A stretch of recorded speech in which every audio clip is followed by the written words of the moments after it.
Jadi bagi memberkati kuliah kita pada malam ini, marilah sama-sama kita membacakan umul kitab yang akan dipimpin oleh Al-Fadhil Ustaz untuk kita hadiahkan kepada baginda Rasulullah sallallahu alaihi wasallam, ahli keluarga baginda, para sahabat, para sadiqin, para syuhada, alim ulama, guru-guru kita, ahli keluarga kita serta muslimin dan muslimat sama ada yang masih hidup ataupun yang telah kembali ke rahmatullah.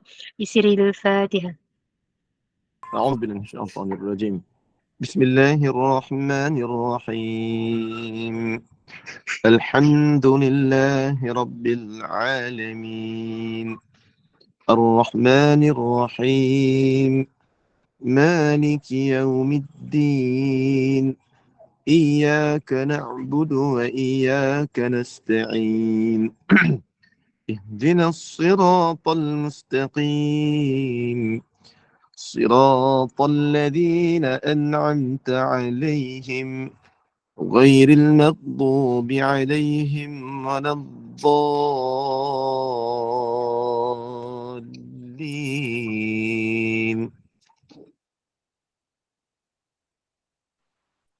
Amin, amin, amin ya rabbal alamin. Semoga meningkatnya iman kita, meningkatnya pengetahuan kita, meningkatnya kefahaman kita. Saya dengan penuh ta'zim menyerahkan kepada Al-Fadhil Ustaz. Tafadhal, mashkura. أعوذ بالله من الشيطان الرجيم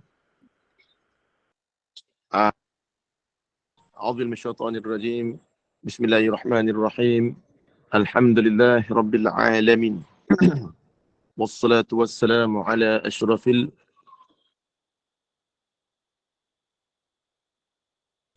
وعلى آله وأصحابه أجمعين اللهم يا مقلب القلوب Ya Allah, Kaulah ya Allah yang boleh membolak-balik hati-hati kami.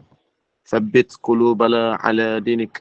Kau tetapkan hati kami daripada hati yang penuh dengan kelalaian kepada hati yang penuh dengan ketaatan. Daripada hati yang penuh hasad kebencian ya Allah kepada hati yang penuh rahmat dan juga kasih sayang. Allahumma ftah alaina. Bukakan ke atas kami hikmataka, hikmah-hikmah dan juga kebijaksanaan kepada kami. Wansyur alaina, dan limpahkanlah kepada kami ya Allah min khazain, dari segala sudut khazanah rahmatika, rahmat-rahmat kasih sayangmu kepada kami ya arhamar rahimin, wahai Tuhan yang maha pengasih lagi maha penyayang. Wa qalu rabbi shrah li sadri wa yassir li amri wahlul 'uqdatam min lisani yafqahu qawli. Wa sallallahu ala sayyidina Muhammad wa ala alihi wa sahbihi wa sallam. Walhamdulillahi rabbil alamin. Wa ba'd. Assalamualaikum warahmatullahi wabarakatuh. Alhamdulillah, summa alhamdulillah, summa alhamdulillah. Bersyukur kepada Allah Subhanahu wa taala dengan nikmat yang telah dikurniakan oleh Allah Subhanahu wa taala kepada kita pada tahun ini 1444, kan? Moga-moga sepanjang tahun 1444 ini segala dosa yang kita lakukan, segala kejahatan yang kita lakukan diampunkan oleh Allah Subhanahu wa taala sebelum kita memasuki tahun yang baru pada hari Rabu ini insya-Allah, iaitu 1 Muharram.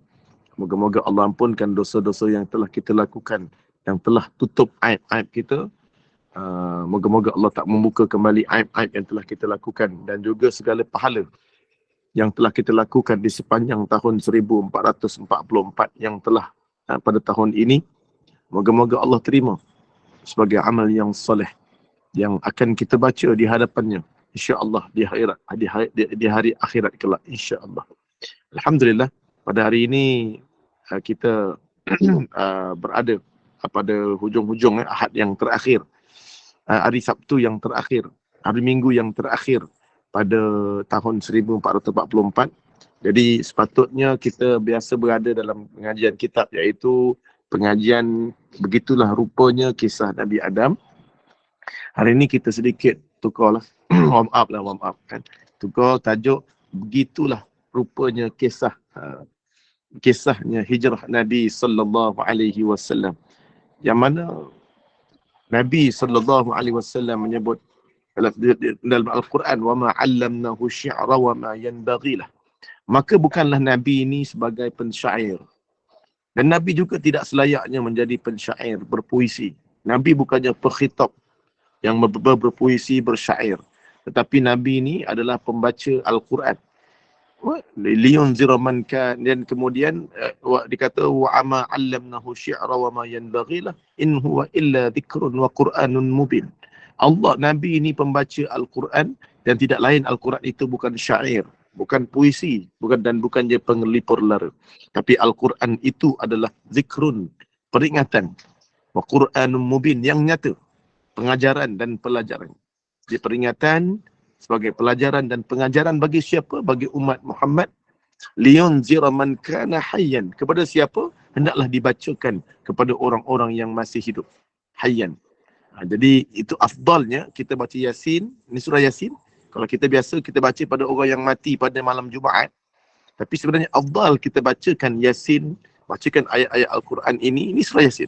Adalah liyunzira man kana hayyan, adalah dibacakan kepada orang yang hidup. Sebab itu bila kita bacakan Yasin di saat tahlil dan sebagainya, maka di situ ulama-ulama menyusun. Dia akan ada doa yang diambil daripada kitab Ruh Imam Ibn Qayyim rahimahullah ta'ala. Dan ada terdapat dalam kitab Azkar Al-Imam Nawawi rahimahullah ta'ala wa hafizallahu ta'ala. Dan terdapat dalam kitab Fiqh Islam Mu'adillatuhu karangan Profesor Wahbah Zuhaili. Setelah kita baca Yasin, setelah kita baca Quran, maka hendaklah kita membacakan Allahumma ja'al, ya Allah engkau jadikanlah, wa taqabbal, engkau terimalah, dan kau wa'ausil, kau sampaikanlah, sawaba. Definisi poin sini pahala. Pahala. Sampaikanlah itu pahala. Ma qara'nahu minal Qur'anil azim. Daripada bacaan Al-Quran kami. Wa ma halalnahu min la ilaha illallah, tahlilan kami. Wa ma astaghfarnahu, istighfar kami. Wa ma qulnahu ya Allah, kata dan zikir ya Allah kami. Wa ma sallainahu ala nabi sallallahu alaihi wasallam, selawatan kami kepada baginda Nabi sallallahu alaihi wasallam fi hadhihi lailatul jumaah, pada malam Jumaat, as-sa'adah wa sa'atil mubarakah, pada malam Jumaat yang penuh kemuliaan. Nazilatan wa hadiyatan minna, hadiah daripada kami, wasilatan sebagai perantaraan, wasilat nazilatan kamilatan, dan juga satu turunkan yang diturunkan penuh kesempurnaan daripadamu wahai Allah, hadiah dan sebagai hadiah kepada iaitu almarhum, khususan ila almarhum wal marhumah. Kan kita baca hadiah. Tapi Al-Quran bagi orang yang hidup dia tidak hadiah pahala saja. Orang yang mati ni dia ada kelemahan, iaitu kita punya bolehkan hanya boleh membaca Al-Quran dan kita hadiahkan pahalanya saja. Syafaat tak boleh. Syafaat hanyalah iqra'ul Quran, Nabi kata, bacalah Al-Quran. Innahu ya'ti yaumul qiyamah sahiban li ashabih. Nanti saat mana di hari kiamat akan datang sebagai syafaat bagi pembacanya. Bukan yang dibaca. Maksudnya bukan orang yang dah mati dibacakan Quran, maka dia tidak mendapat syafaat daripada Al-Quran yang kita bacakan kepada mereka. Tapi kita boleh mendapat daripada Imam Azkar Imam Nawawi yang kita boleh sampaikan kepada mereka hanyalah pahala bacaan Yasin itu. Sekurang-kurangnya kita sampaikan pahala setiap hari Jumaat pada suami kita, pada arwah ibu kita, arwah bapa kita, pahala. Tapi syafaat Al-Quran itu hanyalah pada pembaca kita. Jadi kita yang bacakan Yasin tu kita yang mendapat syafaat. Tapi pahalanya kita boleh juga dapatkan hadiah. Segambar pahala yang kita dapat. Jadi dalam Al-Quran ni banyak pahalanya. Dan pengajaran yang paling penting. Dan pelajaran hanyalah kepada orang yang hidup. Jadi surah Yasin, orang yang dah meninggal tak dapat pelajaran lagi dah. Yang dapat pelajaran, peringatan dan syafaat hanyalah kepada orang yang hidup. Jadi moga-moga kita pada hari ini dapat mendapat pengajaran, kerahmatan yang ada pada saat kita membaca Al-Quran. Dalam Al-Quran, kalau kita lah pada surah kita hijrah, iaitu pada peringatan. Peristiwa hijrah ni tak ada lain. Dia bukan kitab sejarah. Nabi SAW dan juga hadis Nabi, ayat Quran, ini bukan cerita sejarah. Walaupun dalam Al-Quran banyak sejarah. Sebagaimana dalam surah At-Taubah ayat yang ke-40 menceritakan tentang kisah hijrah Nabi. Hijrah Rasulullah sallallahu alaihi wasallam. Tapi cerita ni bukan nak cerita hijrah, bukan nak cerita sejarah, tetapi Al-Quran itu ingat, bukan kitab sejarah, bukan kitab syair, bukan kitab puisi, tetapi dia adalah kitab untuk memberikan pelajaran dan pengajaran. Jadi apa sahaja yang kita nak cerita tentang hijrah pada hari ini, dia bukan nak cerita sejarah, bukan. Cerita zaman Nabi lu, hebatnya Nabi, macam cerita Avenger kan. Balik rumah tengok, sedapnya tengok cerita Ultraman tu. Tengok cerita The Flash tu, tengok cerita itu, tengok cerita ini. Sedapnya tengok cerita apa, Ultraman tu, Spiderman tu. Tengok cerita ni, gini, ni. Itu cuma cerita. Kita nampak hebatnya orang tu, ini sebuah cerita. Yang balik kita nampak kehebatan cerita tersebut. Tetapi Al-Quran datang bukan untuk menceritakan kehebatan Nabi Daud. Tapi Allah nak bagi tahu bagaimana apa yang dapat kamu ambil peringatan dan pelajaran daripada cerita tersebut. Yang itu yang paling utama. Paling utama. Jadi kalau kita baca tentang sejarah sirah pada hari ini, bukan nak cerita tentang kenabian itu 100%, itu cuma cerita. Dan kita, apa yang paling penting adalah ibarah. Ibarat tu maksudnya ibarah tu ibrah dah. Iaitu dia tu cerita saja. Yang kita ni yang ibaratkan, yang mengambil ibrah daripada cerita-cerita tersebut. Wallahu a'lam bissawab. Moga-moga dengan sejarah ini bukan nak cerita kehebatan Rasulullah saja. Bukan hanya sekadar nak ceritakan sahabatnya Abu Bakar hebat, Umar hebat, zaman itu hebat. Tapi sebenarnya yang paling penting sekali dalam cerita itu, in huwa illa zikrun wa Qur'anum mubin. Cerita tersebut adalah untuk memberi peringatan kepada kita semua. Jadi Alhamdulillah, saya mohon maaf kalau ada suara yang sedikit serak. Pada hari ini suara saya tidak berapa jelas. Suara saya serak basah. Serak basah. Sebab hari Ahad lepas, ibu mertua saya, iaitu mak kepada isteri saya lah, yang duduk dibawakan kuih ni. Dibawa kuih ni datang. Saya kata sedapnya kuih ni, mak saya kata banyak tubuh. Saya minggu lepas ni baru balik. Minggu ni dia kata kuih ni dah masak. Saya kata sedapnya, mak saya kata, mak saya datang daripada Batu Kiki. Di Batu Kiki dibawa daripada kuih ni tu satu guli besar. Dibawa ke Johor daripada Batu Kiki. Jembatan besi, gulai udang, sebelanga, cuba mak fikir dalam hati. Jadinya disebutkan bahawa dia datang bawa kuih ni. Satu ada berdinya, ada bayangkan ada guninya. Oi yo. Betul sedap pula saya rasa, ya Allah, makan. Batu tak busuk pula. Sikit yang busuk. Ada dalam 2-3 biji yang betul-betul busuk. Yang lain semuanya sedap. Memang saya jarang jumpa kuih ni yang sedap. Lebih-lebih lagi dibawa oleh ibu mertua yang baik hati. Dan ayah mertua yang baik, cantik pula tu. Sebab itulah isteri saya cantik. Okey. Wallahu a'lam. Okey. Jadinya ketika mana saat disebut saya ni menantu kesayangan. Ini cincin ni dibeli khas oleh, betul-betul Ustaz. cincin saya ni dibeli daripada Afghanistan. Ni cincin Afghanistan dengan berharga 1,800 zamrud ni. Bapak saya beli, bapak mertua, dia beli, rupanya dia dah hadiahkan kepada saya. Nampak kan? Okey. Ni. Okey. Saya adalah menantu lelaki paling dia sayang. Sebab menantu lelaki ada seorang je, saya. Tak ada orang lain, jadi saya lah dapat. Okey. Jadinya, ketika saat disebut, datang bawa tu, dia bagi kuih ni tu serak suara terus. Makan, suara serak. Allahu Akbar. Sampai suara saya tak ada suara ni. Kemarin ni tak ada suara ni. Cakap, suara saya dah tak keluar. Ya Allah, bangun pagi tak ada suara. Macam mana ni? Kan?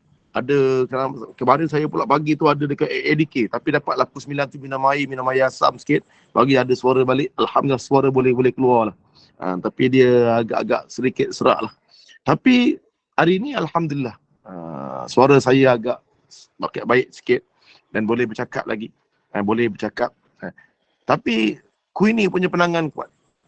Saya dah berhenti dah makan kuih ni. Kemarin saya berhenti makan kuih ni. Antaranya sebab saya makan kuih ni tu sebab suara saya ada dua sebab bonda-bonda semua. Kakak semua. Saya dua sebab. Saya berhenti makan kuini ni. Saya dah macam mana banyak makan tu. Saya berhenti makan kuini ada sebab. Dalam guni tu banyak tu.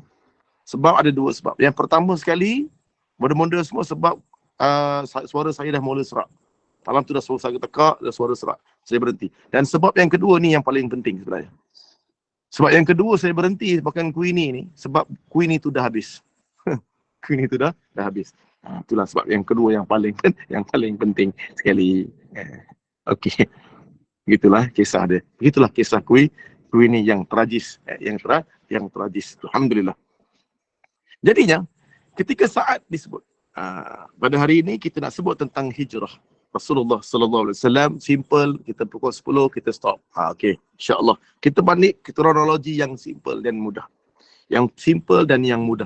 Pada ketika mana Al-Imam Al-Hafiz, sejarawan negara, sejarawan besar iaitu Al-Imam Al-Hafiz Imam Ibn Kathir rahimahullah ta'ala dalam Bidayah wan Nihayah.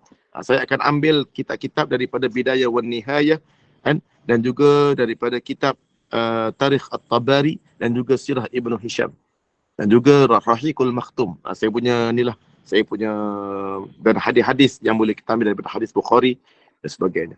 Jadinya, pertama sekali Nabi SAW ni dia meninggalkan rumah ni adalah pada malam yang paling tepatnya Saifur Rahman Al-Mubarakfuri berkata, iaitu pada malam ke-14 kenabian Nabi. Iaitu malam 27 Safar, iaitu malam Khamis. Gitulah. Nabi bergerak pada malam Khamis, iaitu pada 27 Safar. Lagi berapa bulan ni? Kita Muharram, Safar. Bulan depan. Lagi 20, lebih kurang lagi 2 bulan. Jadi kalau kita masuk Muharram Rabu ni, 1 Muharram, sampailah habis Muharram, lepas tu Muharram, Safar. Kan bulan kedua kan? Bulan kedua, bulan 2. Safar ni bulan 2, macam Februari. Muharram, Safar, Rabiul Awal, Rabiul Akhir, Jamadil Awal, Jamadil Akhir, Rajab, Sya'ban, Ramadan, Syawal, Zulkaidah, Zulhijjah. Kita dah Zulhijjah, kita kembali balik kepada Ramadan. Sebab itu kita kembali pada Muharram. Moga-moga Allah berikan kepada kita, moga-moga Allah bagi kepada kita ini satu nikmat oleh Allah, dapat sampai pada tahun baru ni. Dapat sampai pada tahun baru. Sebagai Allah bagi kepada kita ni supaya sampai dapat pada bulan yang hidup pada tahun yang baru. InsyaAllah. Alhamdulillah. Syukur pada Allah dengan nikmat. Jadinya, pada malam itu, iaitu Nabi berkeluar dari rumah start. Tapi kenapa? Tapi kenapa pada malam yang disebut tu malam 27 Safar? Kan lama lagi. Kan lama lagi. Tapi kenapa? Kan? Kita nak sebut tentang kenapa kita masih lagi lagu cerita awal Muharram ni. Kalau kita tengok dalam lagu-lagu, apa lagu tu? Awal Muharram? Saya pun lupa dah lirik dia. Okey, kejap saya nak tengok dia punya lupa lagu. Satu Muharram detik permulaan. Satu Muharram. Okey, betul Okey, kenapa lagu tu dikata satu Muharram? Rabu ni. Kita dengar balik lagu ni, kan? Satu Muharram detik permulaan. Kan satu Muharram adalah detik permulaan. Belum habis lagi. Perkiraan tahun Islam Hijrah. Permulaan bagi perkiraan tahun Islam Hijrah. Disebut permulaan satu Muharram adalah permulaan bagi perkiraan tahun Islam. Bukan hijrah Nabi. Tapi perkiraan tahun Islam Hijrah mengikut tahun hijrah, mengambil sempena pada tahun itu perpindahan Nabi dan umat Islam dari kota Mekah ke kota Madinah. Kan ayat itu pun cukup faham. Kadang-kadang ada orang mainkan lagu ni satu-satu ceramah tu. Dia kata tengok, sebenarnya orang tak faham. Dia kata 27 Safar lah Nabi berhijrah, bukan satu Muharram. Lah, saya buka lagu ni, saya faham balik lagu ni. Saya baca banyak kali. Tak ada salah apa lagu ni. Dia kata, 1 Muharram detik permulaan perkiraan. 1 Muharram itu adalah perkiraan tahun Islam hijrah. Mengambil sempena perpindahan Nabi dan umat Islam dari kota Mekah ke kota Madinah.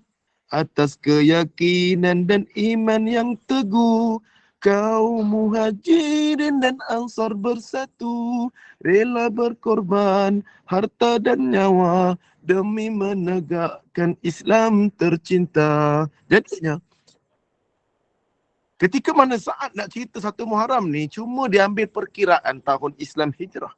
Tahun Islam hijrah. Dia bukannya pada ketika itu 1 Muharram detik awal Nabi keluar. Nabi keluar adalah 27 Safar. 27 Safar dan Nabi berhijrah selama 2 minggu, lebih 14 hari lebih kurang. Nabi berhijrah daripada malam 27 Safar sampailah pada 12 Rabiul Awal sampai di Madinah. Jadi berapa hari itu? 14 hari lebih kurang.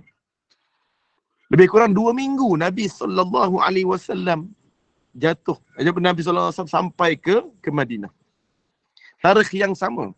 Yang Nabi SAW mula sakit selama 14 hari, 28 Safar, dan Nabi wafat pada ketika 12 Rabiul Awal pada hari Isnin waktu duha. Ini sepakat para ulama.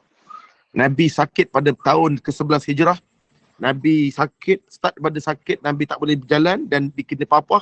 Sakit sampailah membawa kepada nazak, sampailah Nabi SAW dikatakan bahawa sepakat ulama wafatnya Rasulullah pada hari Isnin. Pada 12 Rabiul Awal pada tahun ke-11 Hijrah. Sama tarikh dia. Sampai juga hijrah Rasulullah, Nabi sampai di Madinah berkongsi tarikh dengan Nabi sampai di Madinah pada 12 Rabiul Awal hari Jumaat pada 1 Hijrah. Berkongsi tarikh dengan kematian Rasulullah. Sepakat benda ni. Tapi ada juga ikhtilaf para ulama. Ada juga katakan bahawa ada banyak pandangan juga mengatakan ada juga ikhtilaf para ulama, antaranya Imam Nawawi sendiri 12 Rabiul Awal itu juga, tapi ini ikhtilaf, iaitu 12 Rabiul Awal juga adalah pada tahun 12 Rabiul Awal pada tahun gajah Nabi dilahirkan. Ini ikhtilaf. Ada yang kata 9 Zulhijjah, ada yang kata 9 Rabiul Awal, ada yang kata bukan Rabiul Awal, bulan lain Nabi lahir. Lahir ini ikhtilaf yang sangat banyak. Tapi kita di Malaysia ambil 12 Rabiul Awal. Jadi 12 Rabiul Awal tarikh Nabi sampai, sepakat Nabi sampai di Madinah pada 1 Hijrah, dan pada 12 Rabiul Awal juga Nabi wafat. Sepakat ini ulama. Tapi ikhtilaf dia, ada juga ulama kata 12 Rabiul Awal juga adalah kelahiran dari Nabi SAW. Kita ditutupi oleh 2 waktu ni. Kita ditutupi 2 benda yang paling besar, iaitu sampainya Nabi ke Madinah pada tarikh itu dan kematian Rasulullah pada hari itu, kerana kita waktu itu menyambut hari kebesaran baginda Nabi, iaitu hari Maulid Nabi. Maulid Nabi. Jadi 12 Rabiul Awal ni berkongsi tarikh yang begitu hebat. Begitu hebat. Jadi kena ingat. Jadinya pada malam itu 27 Safar Nabi SAW keluar. Kenapa pada malam lain? Maka ketika mana tetapnya tarikh ini, maka Ibnu Sirin dalam Imam Bihaya wa Nihaya kata, ketika mana datangnya tarikh ni, 1 Muharram ni, iaitu pada ketika Nabi, ketika Ibnu Hajar berkata, Ibnu Sirin menyebut, seorang lelaki datang pada zaman Sayyidina Umar radhiyallahu an. Tetapkanlah wahai Umar tarikh seperti mana orang bukan Arab melakukan, dan dengan menulis pada bulan-bulan tertentu dan pada tahun-tahun tertentu. Kita tak ada tahun. Susah. Kita tak ada tahun. Kita ada bulan je. Bulan Muharram Safar saja. Muharram Safar ni, dia 12 bulan ni dah ada pada sebelum lagi manusia diciptakan. Ketika langit bumi cipta, 12 bulan ni dah ada dah. Dah ada. Cuma namanya itu, Muharram Safar ni, dia terdapat pada zaman atuk Nabi yang ke-5 seingat saya. Ke-6, iaitu kilap. Iaitu lebih kurang dalam 300 hingga 400 tahun sebelum Nabi SAW. Ada 200 tahun, 300 tahun, maka namanya kilap. Ketika itulah baru dinamakan dengan Muharram Safar. Dinamakan nama bulan tu. Dan kemudian, pada ketika itulah ada Umar kata cadangan yang baik. Maka dibuat parlimen, perbahasan, mengusulkan bahawa cadangan, nak tahun macam mana tu. Mereka berkata tahun mana kita nak mulakan. Pada 1 tahun Islam. Iaitu dikata bahawa ada yang mencadangkan kebangkitan Nabi. Ada yang mencadangkan tahun kebangkitan Nabi. Ada pula yang mencadangkan kewafatan baginda Nabi. Bila ada yang cadangkan kewafatan, mencadangkan kelahiran Nabi, tak ada siapa pun lahir Nabi ni, tak ada siapa pun tahu. Sahabat-sahabat tak tahu bila lahir Nabi. Para ulama kemudian baru dah ada mengkaji bila lahir Nabi. Sebab waktu tu tak ada siapa yang salin betul-betul bila lahir Nabi. Jadi ketika itu tak ada satu ulama, satu sahabat tahu Nabi lahir bila. Kita nak buat tahun kelahiran Nabi itu sebagai tahun pertama. Tapi kita buat lagi pandangan yang kedua. Mereka berkata macam tu kita tahu satu tarikh yang hebat, iaitu tarikh kewafatan baginda Nabi sallallahu alaihi wasallam. Jadi para sahabat lain semua tak setuju. Kenapa tak setuju? Kerana kita akan setiap tahun akan menyambut tarikh kewafatan baginda Nabi sallallahu alaihi wasallam. Setiap kali kita sambut tahun baru sedih. Sebab kita mengambil tema kewafatan Nabi. Tahun baru ni kan tahun gembira. Tapi bila mana tahun gembira tu kita ambil pada tahun tanda kewafatan baginda, setiap tahun mereka akan menangis, sedih. Kerana haul haul kematian pula.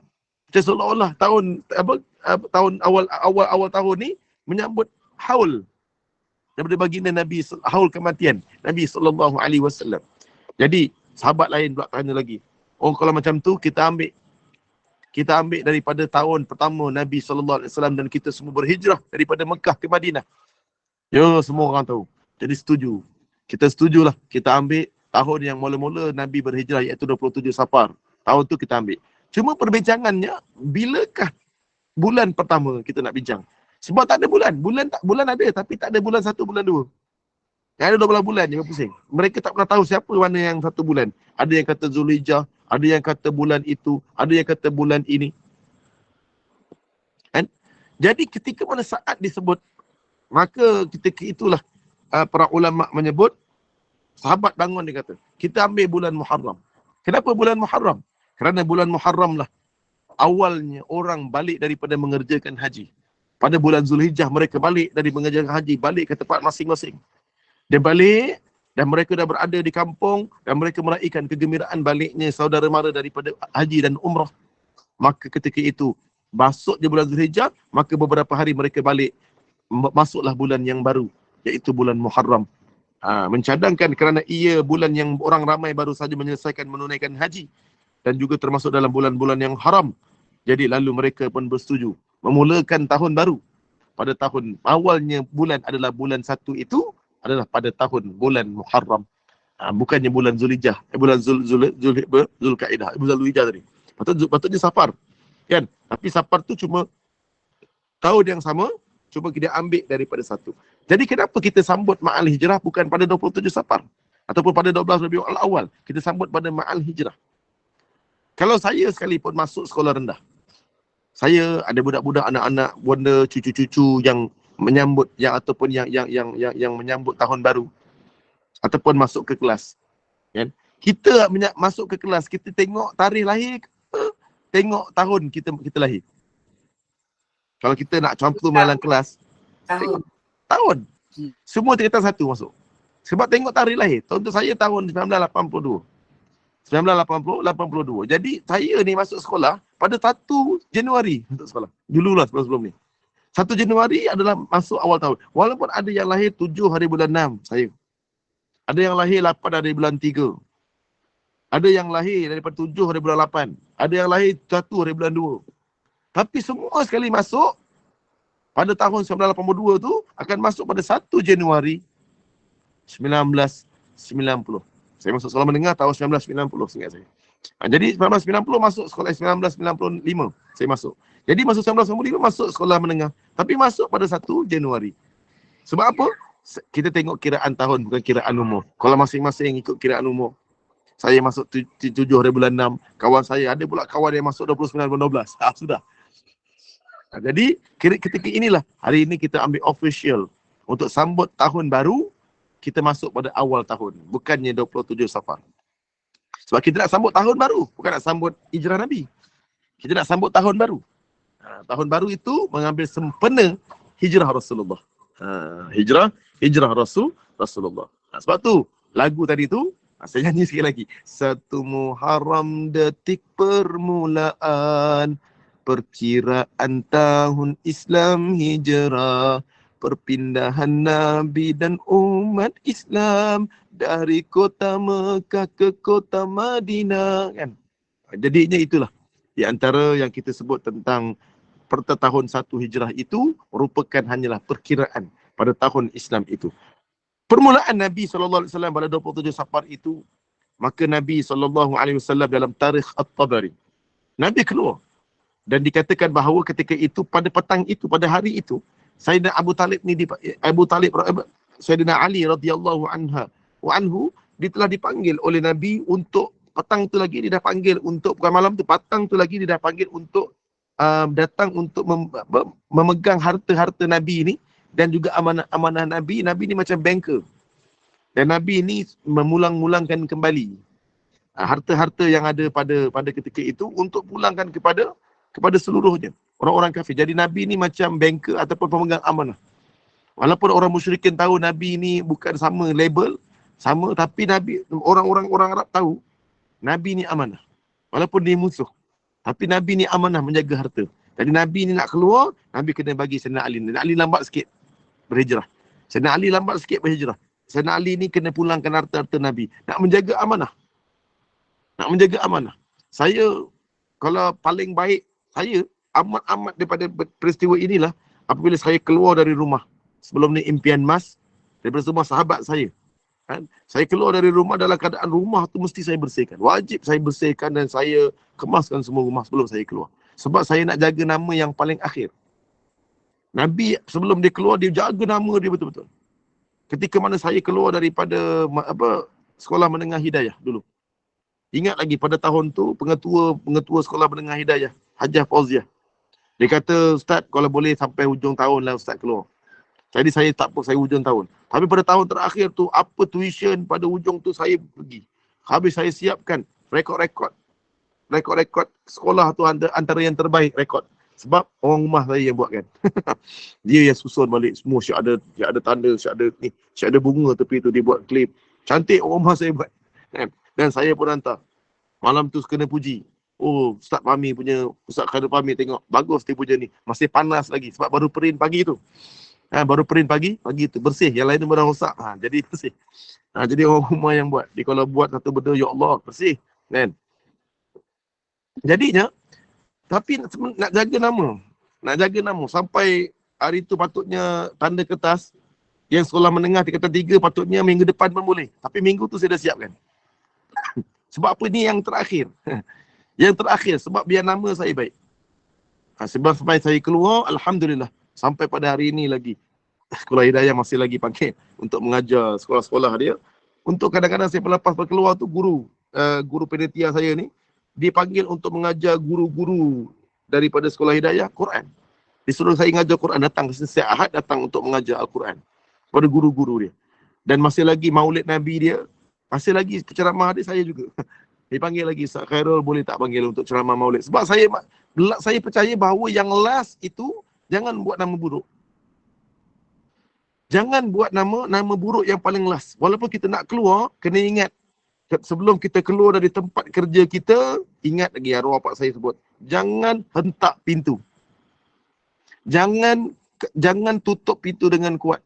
Itu ingat lagi. Kalau kita nak berhenti walaupun tak suka tempat tu, tapi keluarlah dengan pintu yang tertutup rapat, pintu yang terbuka. Bukan pintu yang ditutup dengan kuat. Bang! Gaduh. Keluar macam mana kita geram sekalipun, sebab dunia ni bulat. Rezeki kita tak tahu, rezeki kita, anak-anak kita nanti macam mana. Sebab akan datang takut-takut dunia ni bulat, dunia ni kecil je. Mungkin kita berjumpa lagi lepas tu. Berjumpa lagi. Betul. Nabi SAW menjaga amanah tu dan akhir. Walaupun awal malas. Tapi di hujung saya memang jaga betul. Apa-apa saja. Di hujung saya jaga. Nama baik. Ingat lagi waktu di Lilau. Di Lilau. Saya tak pernah jumpa dengan sahabat-sahabat. Lilau ni estate Lilau. Saya lama, 6 bulan ke 7 bulan saya berada di Lilau. Temankan orang rumah saya. Orang rumah saya ni dia waktu tu dia practical master dia di Lilau. Saya pergi Lilau. Sebab saya ni jenis boleh ke mana-mana saya boleh pergi. Duduk mana-mana. KL boleh. Kejap saya duduk kat Lilau boleh. Saya boleh cari rezeki mana-mana. Saya ni freelance. Mana-mana saya boleh cari rezeki, kat mana-mana saya. Allah bagi rezeki. Saya pun tak kerja mana-mana, saya je boleh pergi ikut. Rumah saya tak kerja, saya yang kerja. Saya boleh mencari rezeki sana. Sana kejap, sana. Begitulah maksudnya. Saya boleh ke sana dan masa lelau tu, saya tak pernah jumpa dengan jiran-jiran ni. Saya masa pakai naik motor je. Saya ada kereta dan saya biasa ulang alik. Maksud mak sakit, saya bawa motor je. Saya bawa sebuah bike masa tu. Saya bawa motor ulang alik. Dan waktu tu saya jarang bercampur dengan orang estate Lilau ni. Orang rumah saya je lah yang pergi kerja, pergi praktikal balik. Saya jarang. Tapi pada hujung nak pindah tu, tapi saya dapat satu benda yang selesaikan. Saya selesaikan masalah surau dia yang dapat solat Jumaat di surau dia. Saya yang turun naik, suruh naik majlis agama Muazzam untuk dapatkan masjid tu kapasiti mendapat solat Jumaat. Jadi dia orang estate ni tak payah keluar pergi Muazzam 40 km. Tak payah pergi ke Felda Ceni untuk 50 km untuk dapat sembahyang Jumaat. Mereka dapat sembahyang di surau. Hajalah cukup just 40 orang. Begitu. Dapat surat Jumaat. Tu jasalah sikit. Saya dapat hidupkan surau tu. Dan kemudian ramai dan saya mula open kuliah kat situ. Open kuliah dan akhirnya nama saya terkenal. Dengan sendiri. Padahal tak nak terkenal pun. Padahal semua dapat. Last daripada saya ingat lagi. Jawatan saya daripada pegawai bahagian Kelang, Haji Syahri. Lepas tu ladang. Satu lupa nama haji siapa. Ketua dia. Mengarah dia duduk Melayu. Ayub. Duduk Melayu. Yang bahagian ladang letak saya sebagai penama pekerja. Bayar gaji saya sebagai surau jaga. Yang bahagian pegawai ni bagi saya bekerja untuk bahagian surau ni. Besar juga tu. Seorang 800, 1,600. Lagi besar daripada praktikal orang rumah. Lepas tu diletakkan saya sebagai pekerja penasihat Kelang. Sebagai agama. Jadi waktu tu saya ada satu jawatan yang besar juga. Dapatlah cari duit. Masa tu memang kelakar. Tapi saya nak cerita bahawa last kali saya keluar, saya buat yang terbaik. Apa tau? Saya pergi ke setiap rumah, jiran-jiran. Yang saya tak pernah pergi, jiran-jiran saya pergi. Assalamualaikum, kakak. Saya tengok anak dia cacat. Saya tahu anak dia cacat. Saya bagi, ingatlah saya masa balik tu, saya salam akak tu. Allah nak ni saya hulu duit. Saya hulu duit pada anak dia cacat tu. Berapa ratus, saya banyak juga saya bagi dah. 100 ke 200, saya ingat saya bagi. Tapi masa tu duit orang ramai. Saya bagilah. Tapi masa saya bagi tu, dia menangis. Last, lepas tu saya pun bagi, ada duit, pegang duit orang ramai. Jadi saya bagi, yang orang susah dia bagi banyak duit. Jadi last kali tu saya nak letak nama. Nama yang paling akhir itulah yang paling dikenang. Nama yang paling akhir itulah nama dikenang walaupun bukan duit saya waktu tu. Saya cakap lah ni saya semua sampaikan. Tapi waktu tu, Ustaz, terima kasih. Cuma saya mengenangkan nama yang terakhir tu. Sebab tu kalau keluar, sebelum keluar tu, kalau boleh buat kenduri makan-makan dulu. Supaya apa? Supaya nama kita yang last itulah yang orang akan sebut. Sebaik mana pun kita. Kalau yang last tu jahat, nama buruk yang last, orang akan sebut yang buruk tu. Itu paling bahaya. Sebab tu paling ngeri sekali adalah kita baik setiap hari. Tapi bila last kali kita buat jahat, ya orang yang akan ingat orang yang akhir itu. Allah usaha untuk untuk surau tu tak ada apa-apa pun sebenarnya. Sebab saya masa tu pergi Muazzam, ingat lagi saya pergi Muazzam. Tiba-tiba nak pergi Muazzam tu saya tak tahu siapa saya nak sebut. Masa tu saya pakai slogin je, slogin dengan ni. Saya tak tahu siapa. Masa tu saya cakap dengan akak seorang makcik tu, Kak, puan, saya nak jumpa nak buat surau. Itu dekat majlis agama. Ni pejabat agama tak? Saya pergi majlis agama, pergi naik kereta pergi majlis agama. Oh, dia kata itu urusan daripada pejabat agama, jabatan agama. Saya dah pening. Saya patah balik. Saya kata jumpa dengan akak tu balik. Macam mana ni? Kata sini, saya kata sana, saya kata sini, kata sana. Kan? Maksud saya pakai baju floor slack dengan t-shirt je lah. Kan? Lepas tu saya tak tahu tak tahu. Habis tak tahu, puan tak tahu, saya nak tanya siapa kat kaunter pertanyaan. Kalau puan tak tahu, saya nak tanya siapa. Habis saya nak tanya siapa sekarang ni. Lepas tu masa tu datang seorang kawan saya dekat Pulau Melaka dulu. Kat Kelantan, Pulau Melaka Kelantan. Saya sekolah menanggap dia junior saya. Dia junior saya. Mi, Ustaz, apa cerita? Aku nak buat ni lah, kau kat sini. Aku nak buat ni, nak buat surau kat tempat tu, nak buat jadikan masjid. Rupa-rupanya, okey dah, jom, masuk dalam. Kenapa tadi tak datang? Rupa-rupanya dia qadi kat situ. Rupa-rupanya dia qadi kat situ. Saya datang. Dah ketua kat situ rupanya. Dia bos kat situ. Jadi datang. Lepas tu datang, lepas tu dia buatkan air, saya kata buatkan air, lepas tu saya kata, saya akan borang. Lepas tu ingat lagi puan tu kata, lah, kawan ustaz tu punya, ikan siapa? Tahu kawan ustaz tadi saya panggil. Oh, kalau saya marah betul waktu tu. Oh, kalau aku kawan pada qadi, ketua dia, kau layan. Kalau aku ni ibu tunggal ke orang miskin asnaf, kau buat gitu je bodoh. Ini paling marah dengan jawatan agama. Minta maaf. Minta maaf. Saya jadi emosi pula. Saya boleh ingat saya jadi marah. Macam mana saya terfikir orang-orang asnaf yang miskin datang minta bantuan. Sombongnya orang-orang kau tu pertanyaan. Kalau saya pun dia tak layan waktu tu. Tapi waktu sedikit tahu saya ada kawan dia, oh layan pula. Astan apa? Oh tadi aku buat tak tahu je. Kau sampai sana sampai sini. Ni marah sikit lah. Ni bukan marah. Geram. Geram. Saya boleh bayangkan kalaulah orang yang tak dikenali datang majlis agama minta bantuan, memang tak dilayannya. Saya percaya benda tu. Sampai sekarang saya percaya. Bukan kerana majlis agama, kerana jenis perempuan macam tu. Kerana jenis kerani yang macam tu. Yang tak ada pangkat datang, maka tak akan dilayan sesen pun. Jadi kena ada pangkat sikit. Muka handsome macam ni pun orang tak layan. Lagilah muka tak handsome. Marah betul. Okey. Jadinya, nak sebut yang masa tu kebetulan lah. Senang ceritanya, majlis tu senang perusahaan tu. Kerana Qadi tu kawan saya. Tu je lah. Qadi tu kawan saya. Kalaulah Qadi tu bukan kawan saya dan saya pun orang tak kenal sampai ke sudah, memang tak siap-siap lah. Urusan tu. Sekejap sana, sekejap sana. Sekejap sana, sana. Sekejap sana, sana. Lalas sampai ke sudah. Tak siap-siap. Itulah. Yang penting sekarang ni, kita tak perlukan credibility. Yang penting sekarang ni untuk berurusan dengan mereka ni, orang official, orang pejabat ni, tak penting tentang credibility kita, tak penting. Yang paling penting untuk selesaikan masalah surau tu, masa tu saya terbayangkan credibility tak penting waktu tu. Tapi yang paling penting waktu tu adalah capability. Capability. Kabel kuat, selesai senang. Jadi capability itu lebih baik daripada credibility. Wallahu a'lam. Okey. Jadi ketika itu Nabi menjaga nama baik dia. Akhirnya nama baik dia ni sampailah tu sudah disebut oleh orang-orang. Nabi SAW pada malam tu, Nabi baru nak keluar. Rupa-rupanya orang-orang musyrikin tahu Nabi akan keluar.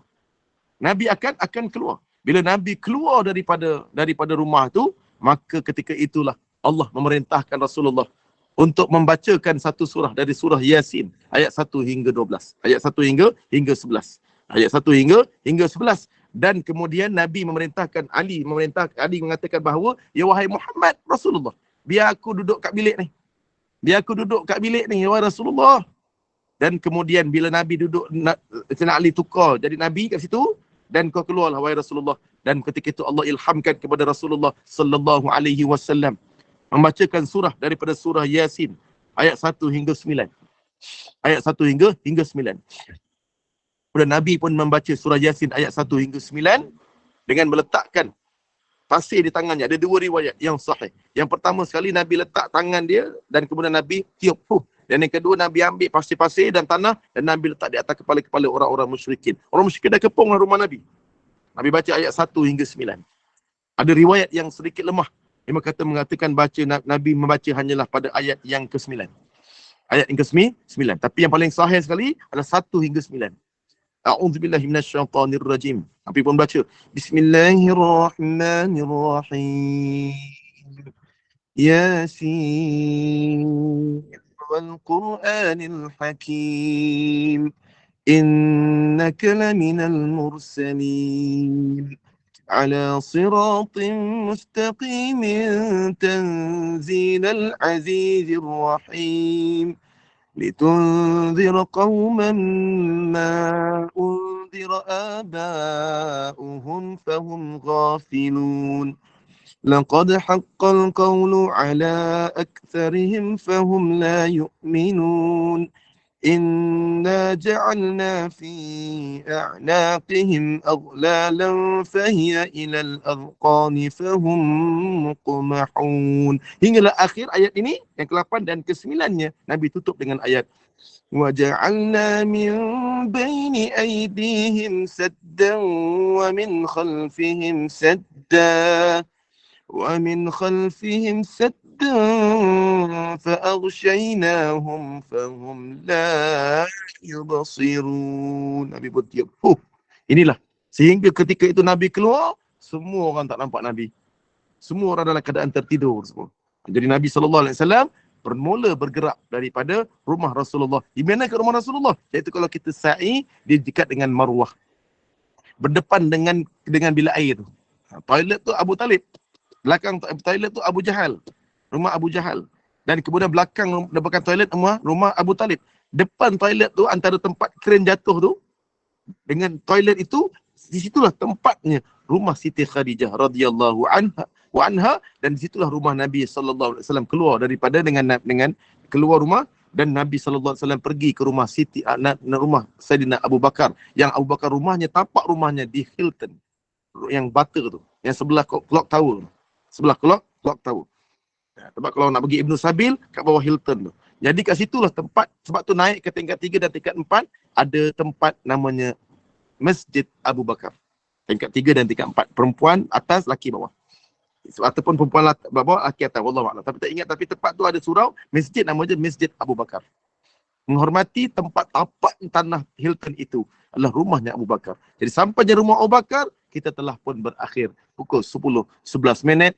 InsyaAllah kita sambung peristiwa tentang hijrah Rasulullah ni pada minggu hadapan. Bagaimana Rasulullah sallallahu alaihi wasallam akan sampai di situ, dan ketika itu Asma binti Abu Bakar, Aisyah radhiyallahu anha, belum lagi Aisyah radhiyallahu anha, dan juga Aisyah ni sebagai tukang masak Rasulullah. Masa tu Nabi belum duduk dengan Aisyah lagi, walaupun isteri dia. Nabi duduk nanti selepas berapa hijrah, selepas balik Madinah, baru Nabi duduk dengan Aisyah. Ketika itu Aisyah ni berkahwin dengan Rasulullah, tapi dia malah belum duduk dengan Rasulullah lagi. Dia duduk dengan Abu Bakar, dia tukang masak. Dan ketika itulah Nabi SAW keluar daripada rumah Abu Bakar, dan datang Abu Jahal datang tergesa-gesa. Kenapa semua tidur ni? Dia kata kami tadi tertidur. Dia masuk ke rumah, rupa-rupanya yang ada dalam rumah tu adalah Sayyidina Ali, bukan Rasulullah. Rupanya Rasulullah telah pun keluar. Maka mereka pun pergi ke rumah Abu Bakar, pertama rumah sahabat dia. Lalu dikatakan mana Abu Bakar? Abu Bakar keluar dengan Muhammad. Maka dia pun, Abu Jahal waktu itu tampar rumah Asma, tampar muka Asma. Nabi ni dia tampar muka Asma. Masa ni disebut dalam riwayat, jahatnya Abu Jahal telah menampar anak kepada Abu Bakar radhiyallahu anhu. Jadi siapa kat sini yang suka laki-laki tampar perempuan? Ini perangai Abu Jahal. Perangai Abu Jahal. Jenis suka pukul perempuan. Jadi laki-laki jangan suka pukul perempuan. Nak gaduh dengan lelaki. Saya nak gaduh. Saya ni silat sending. Habis peningan hitam. Dululah. Pernah belajar silat sending. Dulu saya adik-beradik belajar silat. Jadi saya silat sending, habis silat sending. Tapi tak pernah bergaduh. Belajar silat sampai habis tapi tak pernah bergaduh. Sampai sekarang tak pernah bergaduh. Tak tahu nak gaduh dengan siapa. Gaduh dengan bini je lah. Gaduh dengan bini. Kenapa anda cakap kita jangan makan asam pedas dekat Sungai Melaju? Tak, kita makan asam pedas dekat Tropika lagi sedap. Tak, gaduh lah dengan orang rumah. Tak tahu nak gaduh dengan siapa. Tapi saya ni, ni Khairul Fahmi lah. Bukan takut gaduh lah. Saya beranilah tumbuk muka orang. Bukan takut kalau nampak orang gangster, saya berani tumbuk dia. Bukan tak berani. Ini Khairul Fahmi. Cuma yang saya takut kalau dia tumbuk saya balik. Okey, jadi wallahualam, kita tutup cerita hari ini. Sampailah rumah Abu Bakar dan kita bawa bagaimanakah Sayyidina Abu Bakar dan juga Rasulullah sallallahu alaihi. Tapi ustaz takut isteri tak? Oi, mana pernah takut. Isteri tak takut apa dengan isteri? Isteri. Tapi isteri tu kadang-kadang memang agak menakutkan. Menakutkan. Jadinya begitulah sekiranya. Jadi wallahualam. Jadi tapi itulah cerita pasal hijrah ini, masa pun telah mencemburui kita semua sebagaimana isteri saya mencemburui diri saya. Jadi moga-moga kita tutuplah dulu, sambungkan kita ke peristiwa yang akan datang. Tapi ingat poin yang paling diceritakan dalam surah At-Taubah ayat 40, dia tak cerita pasal rumah Nabi keluar daripada hijrah, dia cerita pasal Gua Sur. Jadi Gua Sur itulah yang poin yang paling penting dalam cerita.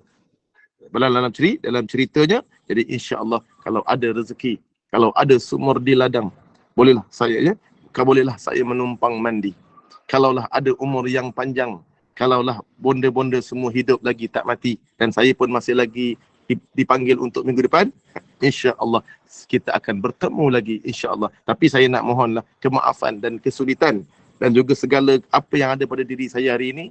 Saya mohon maaf kalau ada kesulitan, kesalahan saya sepanjang saya berada pada tahun 1444 ini. Dosa-dosa saya, mulut saya kadang-kadang mungkin terlepas bicara. Sebab saya bukanlah sastrawan negara yang hebat berbicara. Saya juga bukanlah Sapi Sali. Sapi alias yang main bola tu. Sapi Sali yang hebat menggelecek bola. Dan saya juga bukanlah Michael Schumacher yang hebat di litar jalan. Dan saya juga bukanlah Lee Chong Wei yang hebat di gelanggang badminton. Saya hanyalah seorang remaja Khairul Fahmi yang banyak kelemahan dan kekurangan. Saya mohon maaf, dan mungkin inilah yang pertama dan yang terakhir. Mungkin saya berada di meja ini dan dekat sinilah depan ibu-ibu semua. Saya mohon maaf, mungkin ini adalah yang terakhir. Saya nak cakap satulah ya, mungkin yang terakhir saya berada di sini, di meja ini bersama dengan bonda-bonda semua kan. Mungkin dan juga pada tahun 1444, dan kita akan bertemu lagi insya-Allah pada tahun 1445. Nasihat saya, jangan masuk tandas pada pukul 11.45, jangan masuk tandas waktu hampir maghrib pada tahun 1444 hari Selasa, sebab maghrib tu dah tukar tahun. Takut-takut kita 2 tahun di dalam bilik air. Jadi wallahu alam, jadi insya-Allah. Yang baik, saya tak buka soalan. Minta maaf, saya tak buka soalan sebab tak ada soalan apa-apa pun dalam apa? 2 tahun duduk dalam tandas, Ustaz. Masya Allah. Sebab tu saya kata nasihat, jangan sampai masuk hampir maghrib. Takut-takut masuk tahun 1444, keluar tahun 1445. Jadi 2 tahun dia berada di sana. Itulah nasihat saya sikit tentang semua. Jadi Allahu Akbar, itulah sirah ya Rasulullah sallallahu alaihi wasallam. Hari tak ada fake, tak ada apa. Tapi ingat, 1/3 di dalam Al-Quran adalah sirah. 1/3 dalam Al-Quran adalah sejarah. Bukan apa, bukan fake. Kenapa? Kerana sirah itulah yang melembutkan hati manusia. Sebab tu bila saya sangat-sangat bila masuk je dalam bab sirah, saya jadi semangat. Jadi cerita tu jadi semangat. Jadi semangat seronok. Sebab apa? Kerana sirah Rasulullah ni akan menyebabkan hati kita menjadi semangat beribadat, hati kita jadi kuat dan sebagainya. Jadi insya-Allah kita tutup dengan surah apa lagi? Surah Al-Mulk. Surah Al-Mulk, dan sesiapa yang memberi salam kepada saya jawab dengan Waalaikumsalam warahmatullahi wabarakatuh. Tak sempat saya nak jawab dan membaca keseluruhannya. Jadi kita baca Al-Mulk, betul? Ke apa? Yes, Ke dah baca silakan. baca okey insya-Allah. Belum.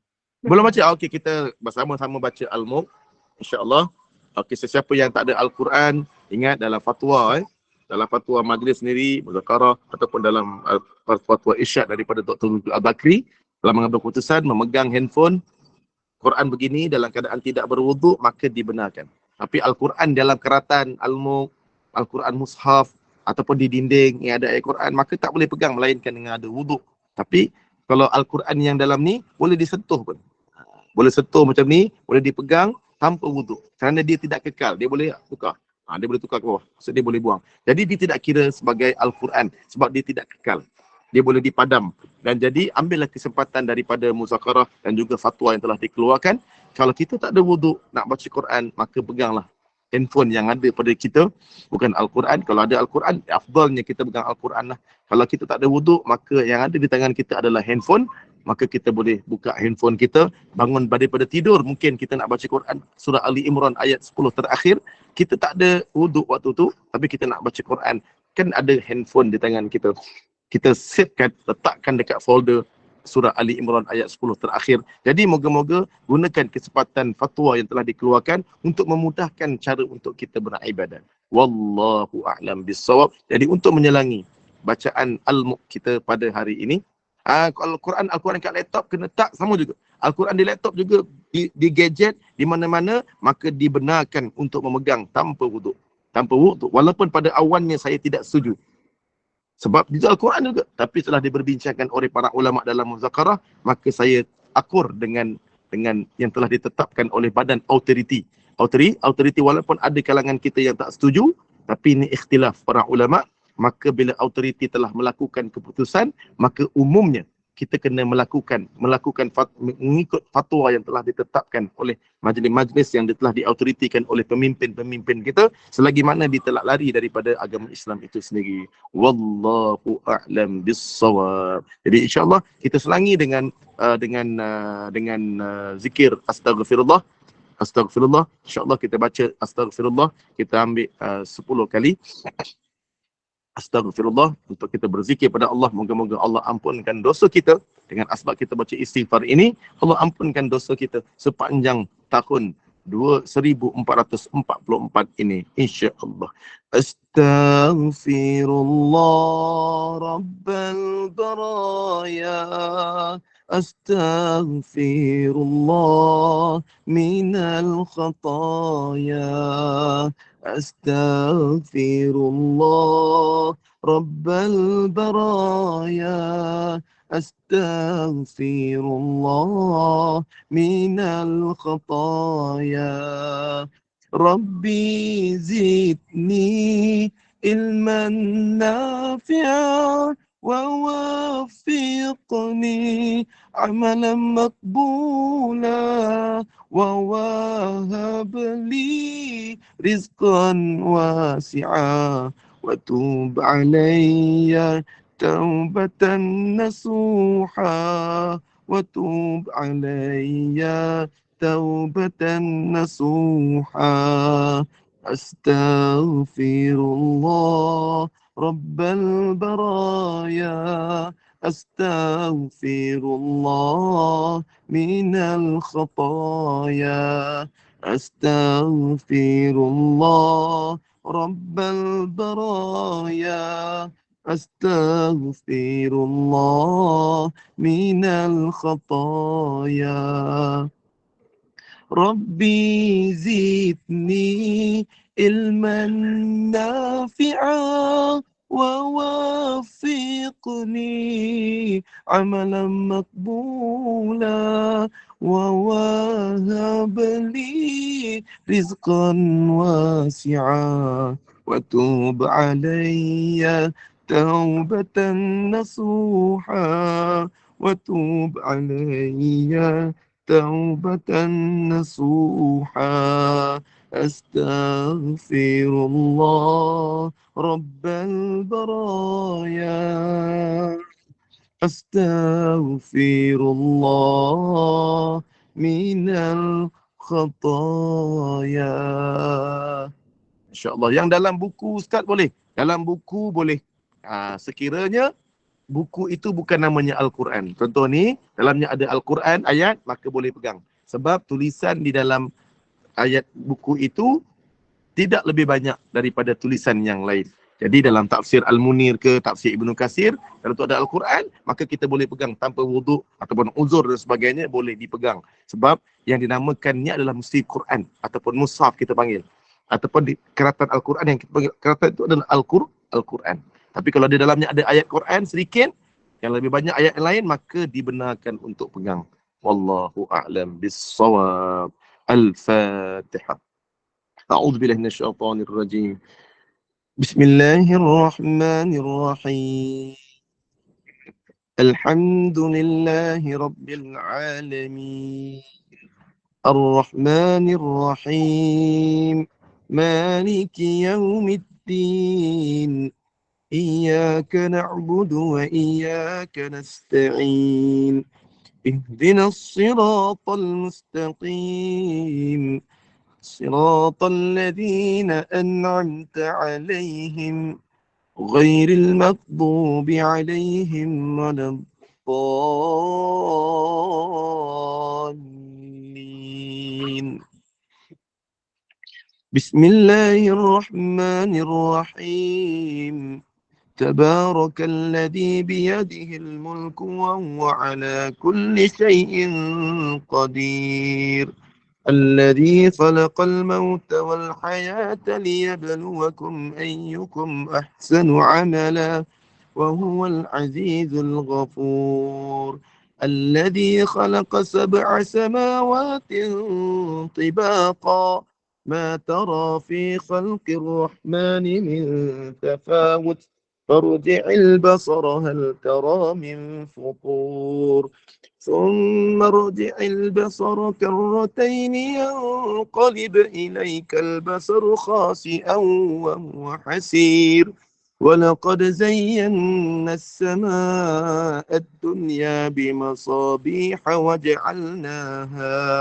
وجعلناها رجوما للشياطين وأعتدنا لهم عذاب السعير وللذين كفروا بربهم عذاب جهنم وبئس المصير إذا ألقوا فيها سمعوا لها شهيقا وهي تفور تكاد تميز من الغيظ كلما ألقي فيها فوج سألهم خزنتها ألم يأتكم نذير قالوا بلى قد جاءنا نذير فكذبنا وقلنا ما نزل الله من شيء إن أنتم إلا في ضلال كبير وقالوا لو كنا نسمع أو نعقل ما كنا في أصحاب السعير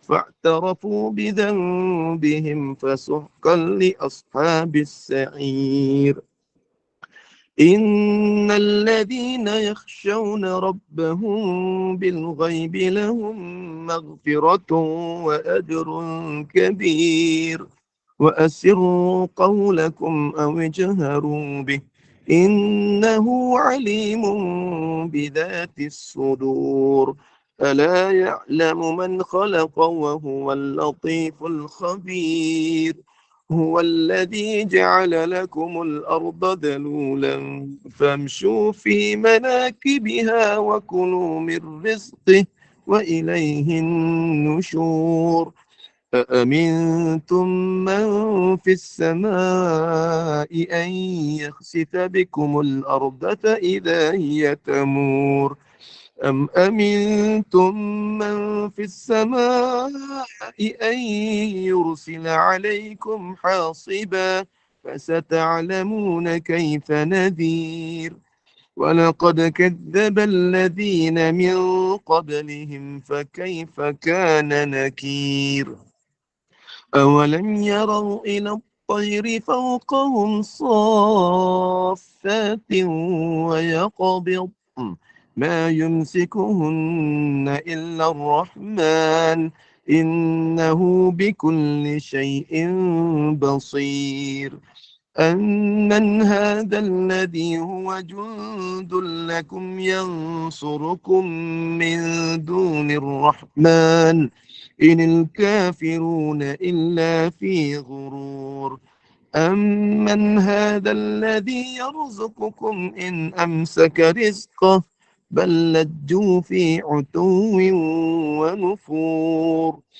أفمن يمشي مكبا على وجهه أهدى أمن يمشي سويا على صراط مستقيم قل هو الذي أنشأكم وجعل لكم السمع والأبصار والأفئدة قليلا ما تشكرون قل هو الذي ذرأكم في الأرض وإليه تحشرون ويقولون متى هذا الوعد إن كنتم صادقين قل إنما العلم عند الله وإنما أنا نذير مبين فلما رأوه زلفة سيئت وجوه الذين كفروا وقيل هذا الذي كنتم به تدعون قل أرأيتم إن أهلكني الله ومن معي أو رحمنا أو رحمنا فمن يجير الكافرين من عذاب أليم قل هو الرحمن آمنا به وعليه توكلنا فستعلمون من هو في ضلال مبين قل أرأيتم إن أصبح ماؤكم غورا فمن يأتيكم بماء معين الله رب العالمين صدق الله العظيم أعوذ بالله من الشيطان الرجيم بسم الله الرحمن الرحيم الحمد لله رب العالمين والصلاة والسلام على أشرف الأنبياء والمرسلين سيدنا ونبينا وحبيبنا وشفيعنا وزخرنا ومولانا وقدوتنا محمد المصطفى صلى الله عليه وسلم وعلى آله وأصحابه أجمعين اللهم ارhamna bil Quran. Ya Allah, rahmati kami ya Allah dengan Al-Quran yang kami baca pada malam ini ya Allah. Waj'alhu lana imaman wa nuran wa hudan wa rahmatan wa shifaan. Jadikan Al-Quran yang kami baca pada malam ini ya Allah. Di saat ketika malam ini ya Allah. Ya Allah, menjadikan hujjah kepada kami, menjadikan imam dan ikutan kami, menjadi hidayah petunjuk kami wahai Allah. Jadikan rahmat dan kasih sayang-Mu kepada kami, menjadi cahaya menerangi hidup kami ya Allah, dan menjadi syafaat dan juga menjadi syifa bagi penawar bagi penyakit-penyakit yang kami hadapi ya Allah. Allahumma dzakirna minhu ma nusina. Ya Allah, di saat manakala kami dilupakan ya Allah. Ya Allah, kami dilekakan. Ya Allah, selalu ingatkan kami ya Allah untuk kami senantiasa dapat mendampingi dan membaca Al-Quran ya Allah. Wa'allimna minhu ma jahilna. Di saat mana kami jahil wahai Allah, Engkau ajarkan kami ya Allah. Di saat mana kami tidak faham ya Allah, Engkau fahamkan kami Al-Quran ya Allah. Di saat mana kami tidak pandai, Engkau pandaikan kami membaca Al-Quran. Warzuqna, dan berikan kepada kami kesempatan ya Allah, dan juga rezeki kepada kami tilawat suratul Mulk, untuk kami dapat membaca surah Al-Mulk ini ya Allah fi kulli lailah, pada setiap malam ya Allah. Warzuqna, dan berikan kepada kami rezeki ya Allah tilawatul Quran, untuk kami dapat selalu membaca Al-Quran ana al-lail wa atrafan nahar, di sepanjang hidup kami ya Allah, di malam dan siang. Waj'alhu lana hujjatan, jadikanlah Al-Quran yang kami baca sebagai hujjah kepada kami. Wa syafa'atan fil qabr, ya Allah kami mohon ya Allah, Al-Mulk yang kami baca ya Allah pada setiap malam ya Allah. Ya Allah, jadikanlah Al-Mulk ini sebagai syafaat ya Allah, sebagai pembantu kami ya Allah, sebagai cahaya menerangi kubur kami ya Allah. Suatu saat mana kami masuk ke dalam kubur kami yang penuh gelap gelita ya Allah, sekiranya gelap kubur kami, cahayakanlah dengan cahaya Al-Mulk ini ya Allah. Sunyi kubur kami ya Allah suatu hari nanti ya Allah, Engkau hiasilah dengan Al-Mulk yang kami baca ini ya Allah. Waj'alhu lana syafa'atan fi yaumul qiyamah, dan juga menjadi syafaat kami saat mana kami berada di yaumul qiyamah ya rabbal alamin, wahai Tuhan semesta alam. Wa sallallahu ala sayyidina Muhammad wa ala alihi wa sahbihi wasallam, walhamdulillahi rabbil alamin. Taqabbalallahu minkum inna wa minkum taqabbal ya karim. Ingat, assalamualaikum. Contoh baca ayat Quran, contoh surah tak ada wuduk boleh ke? Boleh baca tanpa mashaf pun lagi boleh. Sebab sunnah Nabi SAW, para sahabat, mereka tak membaca Al-Quran melalui membaca, mereka menghafaz. Jadi sesiapa yang boleh membaca Al-Quran Al-Mulk dengan cara menghafaz, yang itu lebih afdal. Wallahu'alam. Begitulah keasliannya insya-Allah. Alhamdulillah. Okay, insya-Allah. Inna wa minkum taqabbal ya karim. Alhamdulillah, alhamdulillah, alhamdulillah. Barakallahu fiikum. Jazakumullah khairan jaza Ustaz di atas sedikit perkongsian ilmu tentang Ma'al Hijrah. Selamat menyambut Ma'al Hijrah kepada semua jemaah kita. InsyaAllah 2 hari lagi, berbaki 2 hari lagi kita akan menyambut Ma'al Hijrah insyaAllah. Lagu tu tak berubah Ustaz daripada saya kecil sampai lah sudah tua ni. Awal Muharram insyaAllah. Mudah-mudahan bertambah kefahaman kita dalam urusan agama kita. Mudah-mudahan barokah, mudah-mudahan Allah kurniakan limpah rahmat kepada kita. Terima kasih kepada tim Gemanu Iman, sahabat-sahabat pecinta ilmu yang mengimarahkan kuliah kita dari subuh tadi sampai sekarang. Masya Allah, alhamdulillah. Ustaz, sedikit ibahan kuliah esok Ustaz. 6.45 pagi esok, bacaan Yasin, tahlil, doa dan selawat kasidah bersama dengan Al-Fadhil Imam Muda Muhammad Haris Daniel bin Muhammad. kuliah duha kita bersama dengan Imam Masjid Negara Al-Fadhil Ustaz Muhammad Nazri bin Haji Mustaqim dengan tadabbur surah Al-Baqarah pada pukul 8.30 pagi. Dan kuliah akhir kita kuliah maghrib bersama dengan Al-Fadhil Ustaz Dr. Ahmad Mursyidi bin Mustafa pada pukul 8.15 malam dengan terjemahan Al-Minahwa As-Saniyah. Jadi teruskan bersama-sama dengan Gemenur Iman dengan kuliah-kuliah yang telah disediakan. Dan ini saya mewakili Gemenur Iman, mohon maaf sekiranya ada sebarang kekurangan dan kesilapan yang baik itu datang daripada Allah. Yang tidak baik dan kelemahan itu daripada saya sendiri, kita tangguh kuliah kita. Mohon sekali lagi Al-Fadhil Ustaz untuk bacakan tasbih kafarah dan suratul As. Saya sudahi dengan wabillahi taufiq wa hidayah. Wassalamualaikum warahmatullahi wabarakatuh. Subhanakallahumma wa bihamdika asyhadu an la ilaha illa anta astaghfiruka wa atubu ilaik. Bismillahirrahmanirrahim. Wal 'asr.